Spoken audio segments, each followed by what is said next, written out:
21:43. When Jesus had again crossed over by boat to the other side of the lake, a large crowd gathered around him while he was by the lake. Then one of the synagogue rulers, named Jairus, came there. Seeing Jesus, he fell at his feet and pleaded earnestly with him, "My little daughter is dying. Please come and put your hands on her, so that she will be healed and live."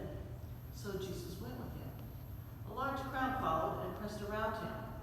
And a woman was there who had been subject to bleeding for 12 years.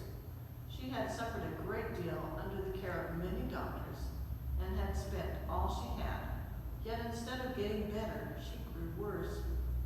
When she heard about Jesus, she came up behind him in the crowd and touched his cloak, because she thought, "If I just touch his clothes, I will be healed." Immediately, her bleeding stopped, and she felt in her body that she was freed from her suffering. At once Jesus realized that power had gone out from him. He turned around in the crowd and asked, "Who touched my clothes?" "You see the people crowding against you," his disciple answered, "and yet you can ask, 'Who touched me?'" But Jesus kept looking around to see who had done it. Then the woman, knowing what had happened to her, came and fell at his feet, and trembling with fear, told him the whole truth. He said to her, "Daughter, your faith has healed you. Go in peace and be freed from your suffering." While Jesus was still speaking, some men came from the house of Jairus, the synagogue ruler. "Your daughter is dead," they said.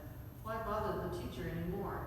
Ignoring what they said, Jesus told the synagogue ruler, "Don't be afraid. Just believe." He did not let anyone follow him except Peter, James, and John, the brother of James. When they came to the home of the synagogue ruler, Jesus saw a commotion, with people crying and wailing loudly. He went in and said to them, "Why all this commotion and wailing? The child is not dead, but asleep." But they laughed at him.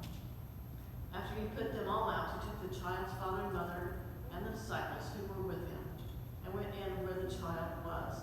He took her by the hand and said to her, "Talitha cum," which means, "Little girl, I say to you, get up."